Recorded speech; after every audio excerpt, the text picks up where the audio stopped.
Welcome to the Pat White Show.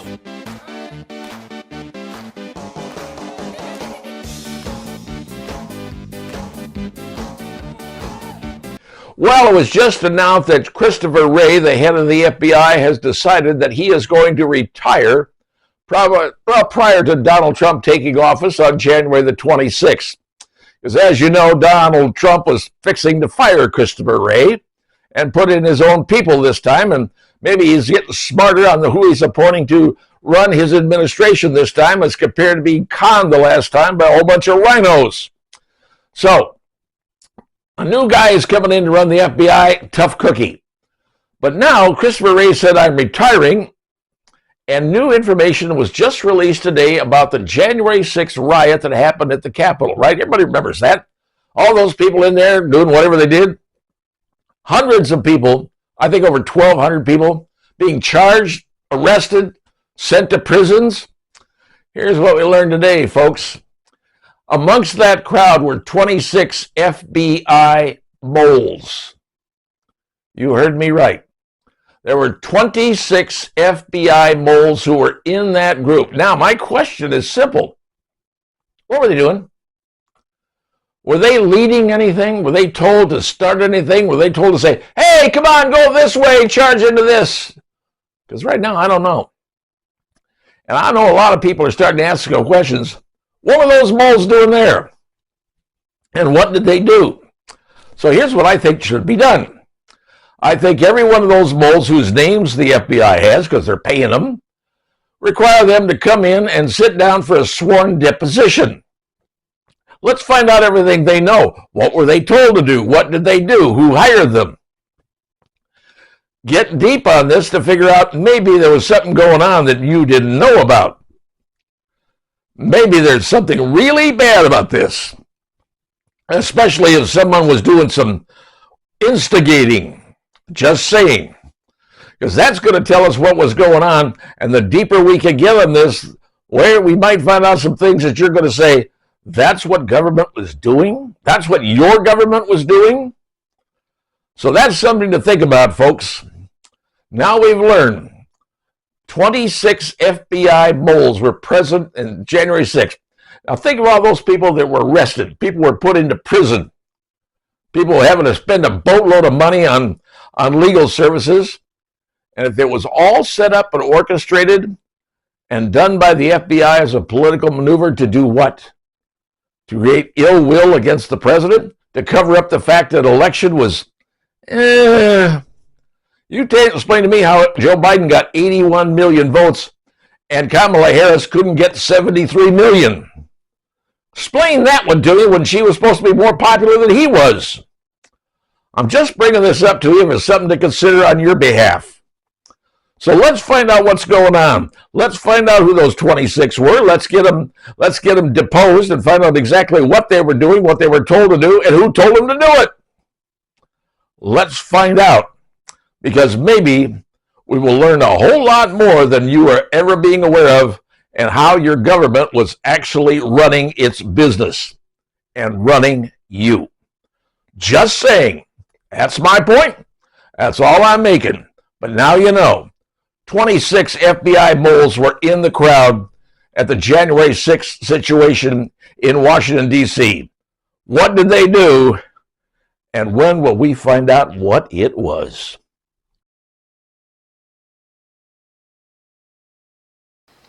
Well, one of the newest proposals that's coming out of the Donald Trump administration is he wants to get rid of daylight saving time.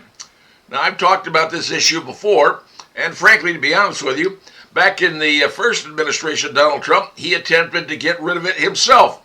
It failed because the Congress wouldn't act on it, or refused to act on it, if you will. Here's the problem. Many people out there are saying daylight saving time is an absolute waste. Except if you're a golfer and you want to play golf after you get off of work at night. Yes, the sun ultimately goes down later. The problem is with the sun going down later, it comes up later in the day, and for those people going to work in the morning, or whatever they have to do with the early hours, it's dark.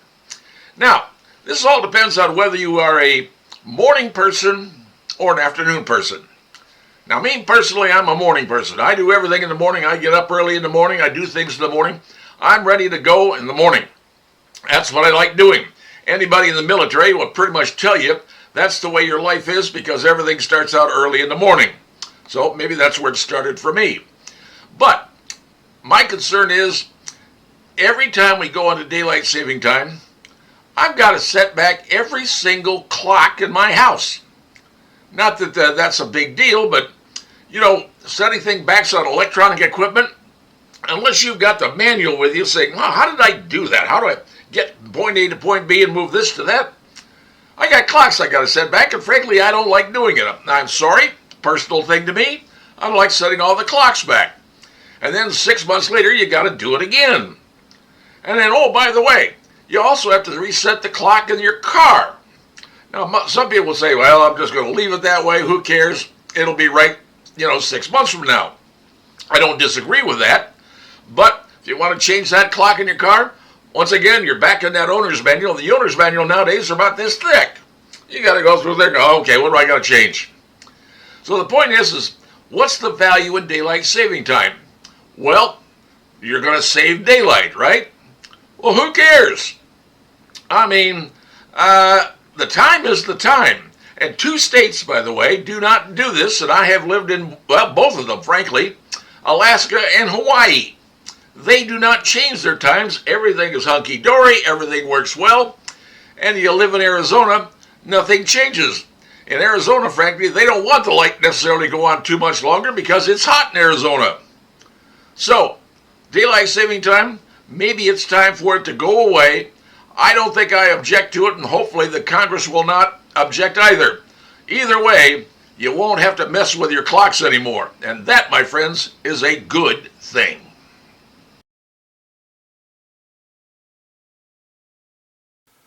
Well, in the last week or so, there's been a lot of talk about pardons.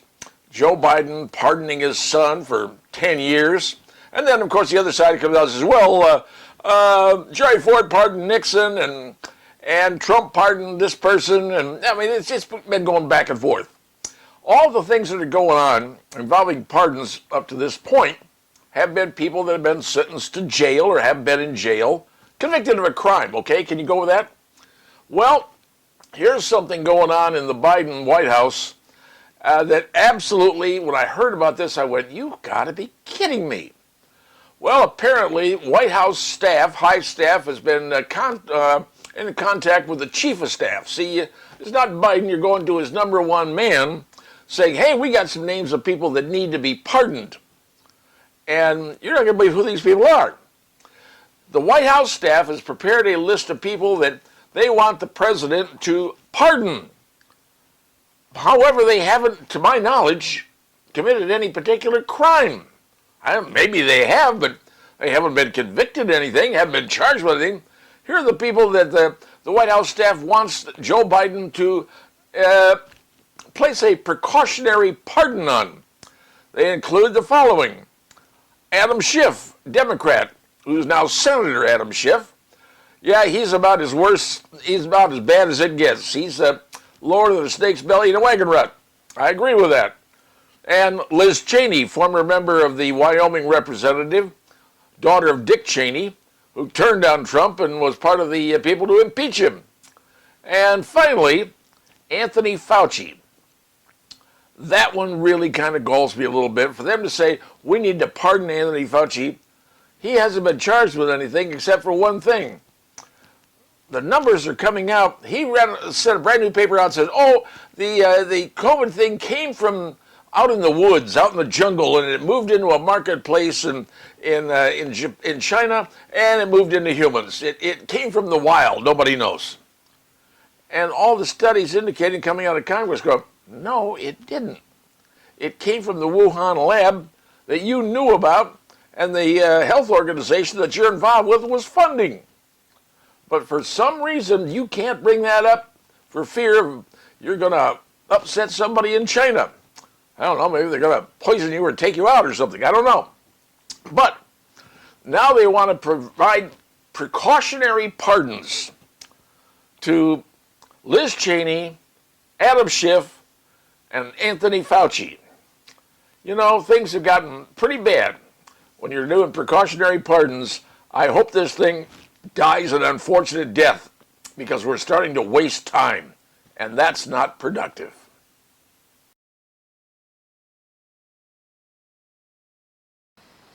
Well, let's talk about something that's a little bit more on the brighter side. And this has to do with Taylor Swift. Now, please understand, I am not a Swiftie in any way, shape, or form. I'm not really a fan of Taylor Swift.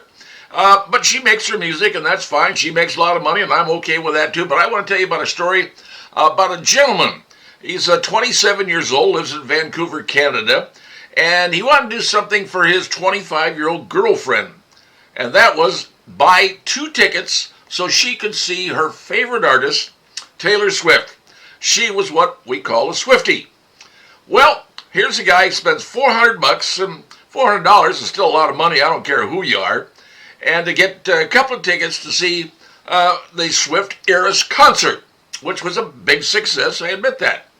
Well, anyway, the guy discovers one day that his girlfriend had a little something going on the side, a little friends with benefits, as we say, and he ultimately confronted her and said, hey, you're having an affair on the side here.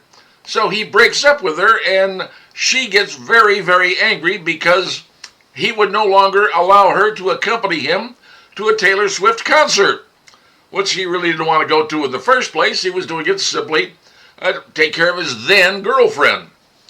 Well, she became very adamant, saying, no, those were a gift. Those belong to me. Give me those tickets so I can go to the Taylor Swift concert. Well, I'm not sure how these things work out for boyfriend and girlfriend, because there's things about, engagement rings, that you've heard stories about that in the past. But he ultimately said, no, I'm not giving you the tickets. And he ended up putting the tickets on the market and sold the 2 tickets for $2,400. 6 times what he paid for them. Well, word spread online, as things normally do on social media, and I think it was on Reddit, that he was called everything from, everything bad you could possibly think of. Mostly by women who apparently were fellow Swifties themselves. So as a result, he said, hey, I don't really care. I'm not a Taylor Swift fan. I just did it as my girlfriend, but she betrayed me and she was having an affair with somebody else. And she doesn't earn those tickets. They were not a gift. They were my way of saying, here's my expression of caring for you. I'm doing something for you. Well, the girlfriend didn't feel that way, and she wrote everything bad about him she could possibly think of. But here's the point. You're 25 and 27. You're idiots. You're young. You're fooling around. Those got those, the genes going on there, whatever. All I can say is the guy sold the tickets for $2,400. A smart financial move. The woman's upset. Well, then don't fool around, lady. You do the time, you pay the price, as they say. So all I'm getting at is, in the world of romance, in the world of Taylor Swift tickets, if you want to get something, don't mess it up, or else you ain't going to get it. Just my thoughts on this particular story, I thought I would pass along to you. I don't know whose side you're on, but I'm rooting for the guy. And, hey, $2,400 for $400? Pretty good use of his dollars. At least that's my opinion.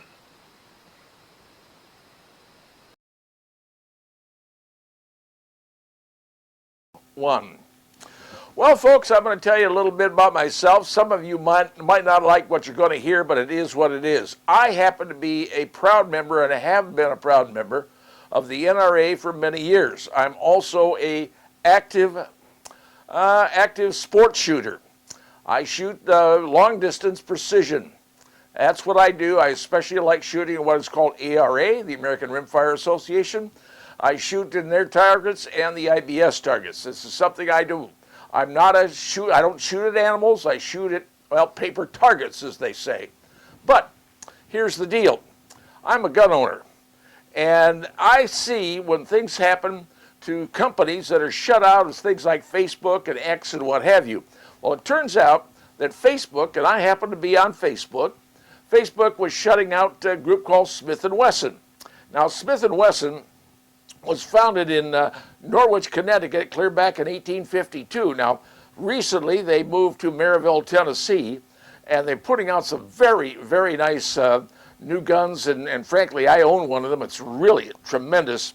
But they did $535 million last year. That's a lot of money making guns. Well, turns out that it took Elon Musk to contact the folks over at Facebook and say, hey, what are you doing blocking these people out for? Doesn't make any sense. And Smith & Wesson says, hey, we're just doing our job. We're Second Amendment. We're following the rules, except the companies are making very difficult rules. Yahoo is, Facebook is, they all are trying to prevent guns from being advertised or marketed on their websites. Well, people over at Facebook, through their spokesman, said, it was a mistake. We made a little error. The algorithm dropped it off. We fixed the entire thing, got everything back in perfectly fine, and so now their account has been reinstated. And Smith & Wesson has 16 million Facebook followers. That's right, 16 million. We are not small, folks. And frankly, the followers are going to find other places to go get their stuff. And these other gun manufacturers, and I'm talking not just Smith & Wesson, I'm talking about Glock, I'm talking about SIG, all kinds of people, they're being shut out of these websites. And I, for one, and many other gun users and gun shooters say this is wrong. They're going to let everything else in, but they're trying to keep guns out. Guns are a part of our history. If it wasn't for guns, America would not be free. Ask George Washington. That's correct. That's what made us free. And believe it or not, that's important. So, you want to thank Elon Musk? Let's see what happens when the new administration comes in. Let's see what they say to these private companies. I realize that Facebook is private. I realize that Yahoo is private. I realize they all have private rules and they can say, hey, we can do what we want. But social media is becoming mainstream media. And frankly, once it becomes mainstream, it becomes part of the fabric of this country. And it needs to be accepted and dealt with. And don't try to turn it away that it doesn't exist, because it does exist. Just my particular take on it, and I'm glad to see that Smith & Wesson is back on Facebook, because I happen to own a lot of their products.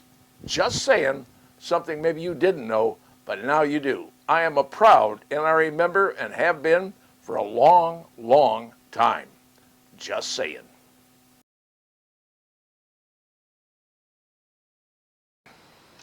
Well, way back 20 years ago, it used to be that CNN was the television network to watch for news.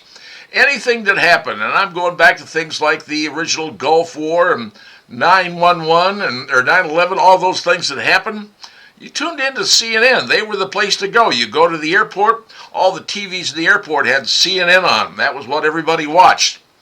Well, that was 20, 25 years ago. Times have changed. See, CNN is no longer a news station as you and I would normally know it to be. It's become an opinion station. And when you start going down that road, you're going to get yourself in trouble, and people are going to say, do I really want to watch that? Well, the latest information that came out last week involving the ratings, because now they actually do ratings of the cable stations. And it turns out, back last week, CNN finished 17th in cable stations in their prime time. Now, I'm just talking prime time, 8 p.m. to 11 p.m. CNN finished 17th. They had a total amount of people watching of 367,000 people in a country of 330 million? They had 367,000 watching during their prime time.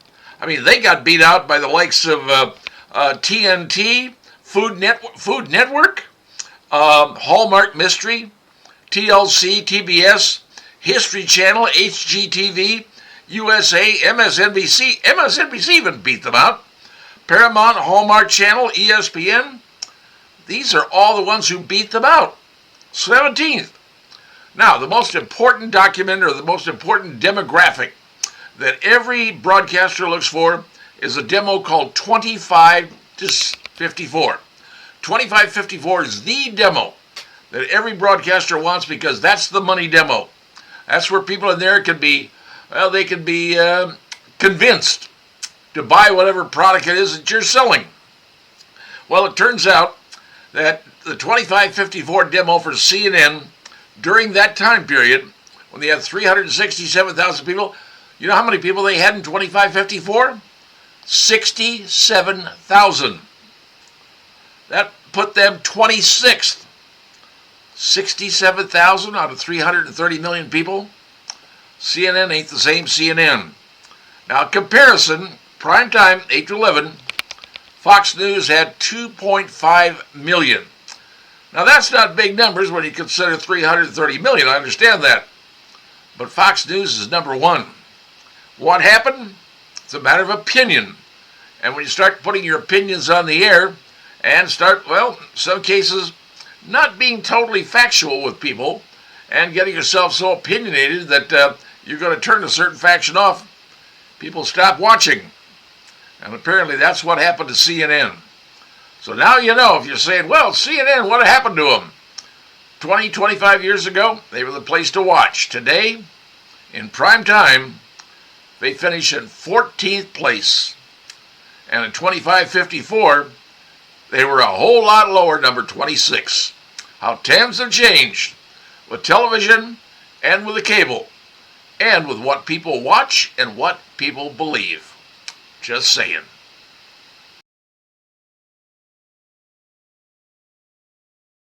Well, as you know, there's been a lot of discussion going on about those drones that are flying over parts of New Jersey and New York, and now they're saying in California and other places around the United States.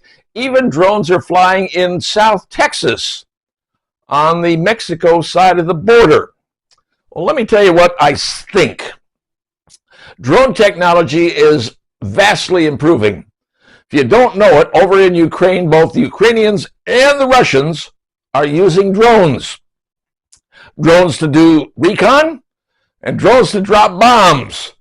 Drones to fire missiles. We're using drones right now. The Predator drone, we're flying those up. A person is flying them. But these new drones, apparently these new drones are AI driven, which means they're not controlled by a radio frequency that someone say, well, we're going to bring the frequency and take them down. They're thinking for themselves, folks.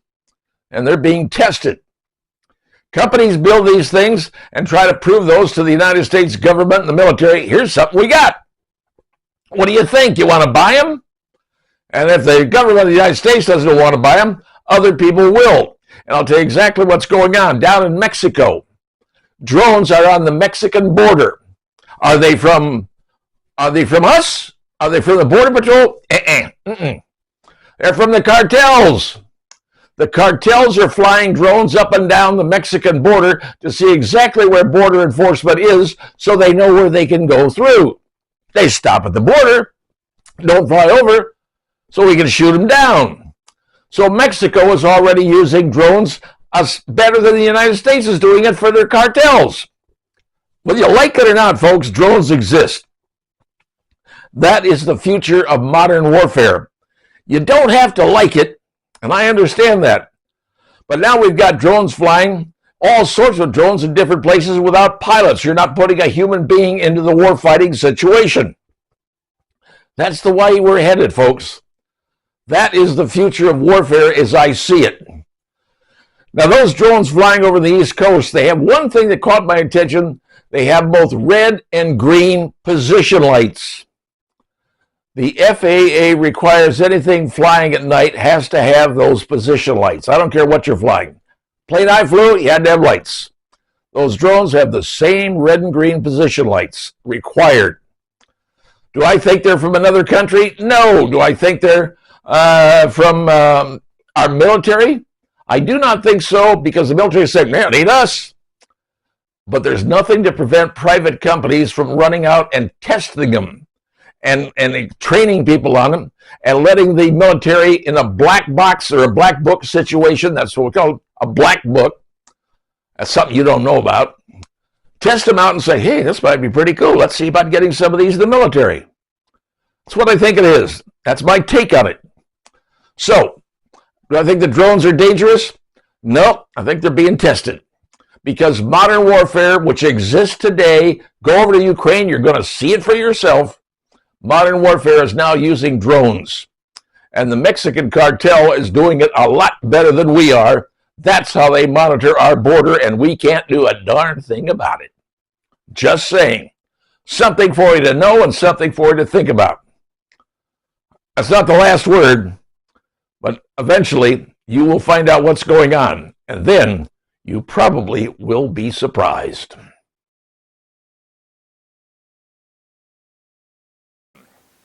Well, more fallout is coming out from the problems with Al Sharpton accepting $500,000 into his church and interviewing Kamala Harris on his program on MSNBC. You see, MSNBC is owned by Comcast, and Comcast is trying to get rid of them in the worst possible way because, frankly, they're not making them any money. It's a real problem, and they are spending a boatload of money on their personalities, including Rachel Maddow, who's making like $25 million a year for one show a week. I guess it's on Monday. 25 mil. Her mentor, Keith Olbermann, is very upset about that because she's working and he ain't. So he's a little upset about that. But the ratings on MSNBC have gone into the collective toilet. And I mean big time. Exactly what's going on. In this world, the demographic of 25 to 54, that is the money demo. That is what advertisers want. If you have that demo, you have got gold in your hands. Well, MSNBC, their 25-54 demo has dropped down to, are you ready? 38,000 nationwide. It's just not New York or Philadelphia or Boston. This is nationwide, 38,000. That happened on July 19th, and it's the smallest they've had since July 19th of 2004. Here's how bad it's gotten at MSNBC. All-time lows have been earned by 11th Hour, Stephanie Rule, Jose Diaz reports, Chris Jansing reports, Deadline White House, and Kathy Tur reports. And there's more. The ones with 50% loss of audience includes Chris Jansing, Inside with Jen Psaki, former White House press secretary. She's lost half her audience. Rachel Maddow and Joy Reid has lost half of her audience. MSNBC is in massive, massive trouble. And that's why Comcast wants to sell it. I don't know if there's anybody out there who wants to buy that. I guess they could and try to take a shot at it.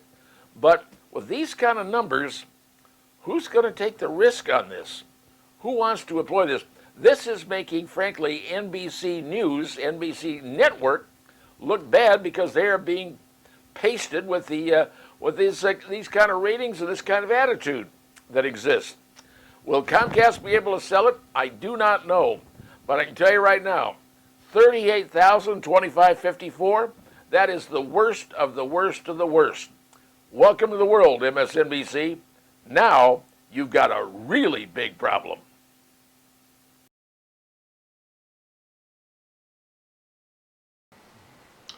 Way back in the days when the News Sentinel was Fort Wayne's afternoon newspaper, they had some really, really good writers at that newspaper. Unfortunately, the newspaper is gone, and so are the writers, but a long time ago they wrote a particular article that caught my attention. It was written by Blake Sebring and Reggie Hayes, excellent writers for the News Sentinel. It was their top 50 athletes from Fort Wayne. And if you take a look at it, you say, well, let's take a look at the top 50 athletes.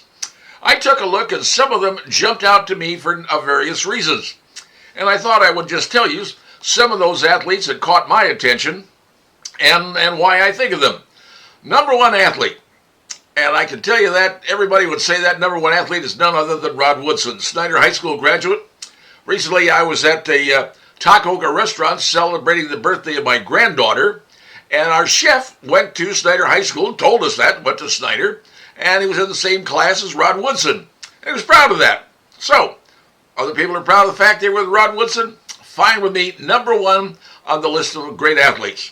Other ones that stuck out to me was Lloyd Ball. Now, I enjoy volleyball. I played it myself, not big time or anything. just happened to enjoy it. Well, Lloyd did pretty good for himself, but his father was a great coach, and he was a big-time athlete, big-time volleyball player, Fort Wayne guy. Here's some other ones that I've heard about, never saw, but working with Bob Chase at World Radio that I did, he would talk about Len Thorson, Colin Chin. I knew Colin Chin's wife, and back in the old days, and Lionel Repka. And Lionel Repka obviously was kind of famous in the city of Fort Wayne, but Chase would always talk about these hockey athletes, and he spoke very highly of them. If you're a golf fan, well, who do you think of at Fort Wayne? Well, Bill Kratzert and Kathy Gehring. That's a duo right there that was great golfers. Billy Kratzert ultimately became an analyst on TV, and that's perfectly great. Now, some of the athletes that also did well in the basketball arena, well, you talk about Walter Jordan. Walter Jordan became very, very good, very popular.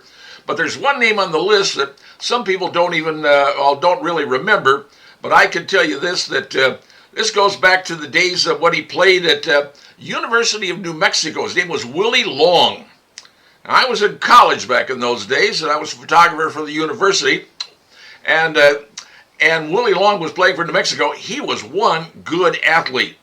And I got to see him perform. And trust me, he's as good as history said he was. So Willie Long, famous Fort Wayne athlete. Now, I was driving down Bluffton Road, and if you drive down Bluffton Road at any time, you see this place called Curly Armstrong Tavern. It's on Bluffton Road, named after Paul Curly Armstrong. So here's a famous athlete that opened up a bar, some did, sort of like Cheers, I guess. But he's got his own bar. And then, of course, talking about athletes and who are businessmen, Tom Kelly. Tom Kelly was a great golfer, still is a very good golfer. Kelly Automotive, F1 racing, racing the racing cars. Tom Kelly, a great athlete, is on the list. And Roosevelt Barnes, if you're a football fan, Rosie Barnes. Another great athlete right there that is worthy of mention. Matt Vogel, of course. And how about this one here? Jason Fabini. Now, I happen to work for his cousin, J.J. Fabini, as he was the operations head, the chief dude at WGL Radio. I think he still is, when I was working there back some years ago. So we've had some great athletes stuck out in my mind, the top 50. And are there other ones on the list? Yes, there are. Will they mean more to you? Possibly. But if you get a chance, read the article by Blake Sebring and Reggie Hayes about the top 50 athletes from the city of Fort Wayne. There's some great ones on there. I've only given you a few, but now you know who I think were memorable athletes because they were high quality and they came right here from the city of Fort Wayne. Well, recently I've talked about a number of things, some of which are pretty difficult, pretty hard to handle. So I thought I would give you something, well, a little less powerful and something that maybe for you to think about as you're going through your steps of life. And here they are, 9 things for you to think about. Not 10, 9. Number 9, death is the number 1 killer in the world. Haven't figured that one out? See how simple this is? Death is the number 1 killer in the world. Number 8, life is sexually transmitted. You're going, wait a minute. Think about that for a second. Life is sexually transmitted. Number 7, good health is merely the lowest possible rate at which you will die. Think about that one. Good health is the slowest possible rate at which you will die. Number 6. Ladies, men have 2 emotions, hungry and horny, and they can't tell them apart. Trust me. If you see a gleam in his eye, make him a sandwich. Number 5, give a person a fish and you will feed them for a day. But if you teach a person the internet, they won't bother you for weeks, months, maybe years. Number 4, health nuts are going to feel stupid someday lying in a hospital, dying of nothing. Let me repeat that. Health nuts are going to feel stupid someday lying in a hospital, dying of nothing. Number 3, all of us could take a lesson from the weather because it pays no attention to criticism. None. Pay attention to the weather. Nobody doesn't care. Doesn't matter. Number two, back in the 1960s, people took acid to make the world look weird. Well, now, to make the world look weird and get away from it, people are taking Prozac. How times have changed. Back in the 60s to what it is today. And now, number one. Life is like a jar of jalapeno peppers. What you do today might burn your ass tomorrow. Those are the 9 things for you to think about.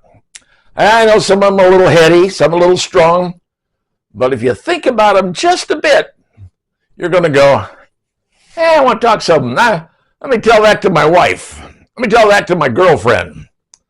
9 things of life. Just something for you to ponder.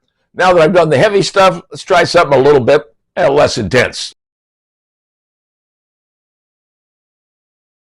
Well, allow me to bring you up to date on the latest information involving that potential new casino coming out of the east side of New Haven from the folks at Full House Resorts.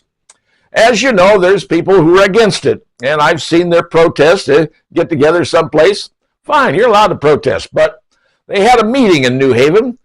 330 people showed up at a meeting. 330, where the folks from Full House Resorts were there to explain and take all the questions that people had. That meeting was led by the mayor of New Haven, who fully supports this, as well as does their city council. Now, you can say, I don't want a casino.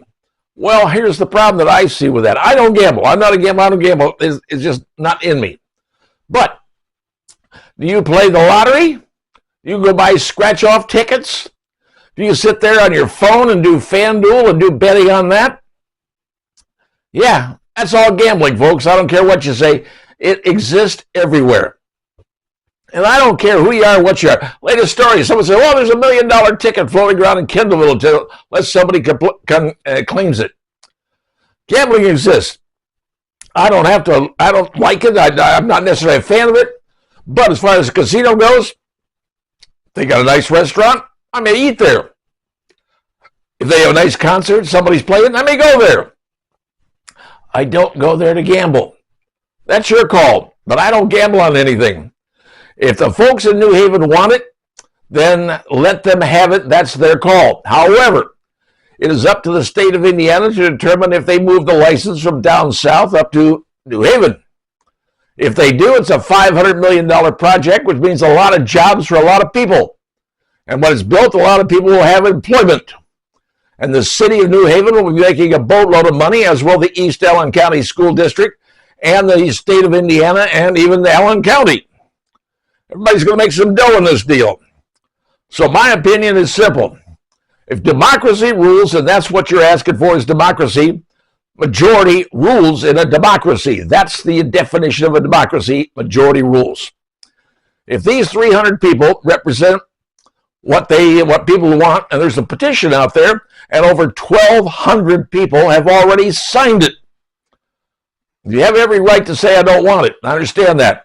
But that will be up to the legislature to decide if they want to authorize the movement of the license of that casino from southern Indiana to northeast Indiana, outside the city of New Haven, to bring in a lot more people, a lot more money, and let's be honest, people are going to gamble. Let's just wait and see if they decide to do it in New Haven.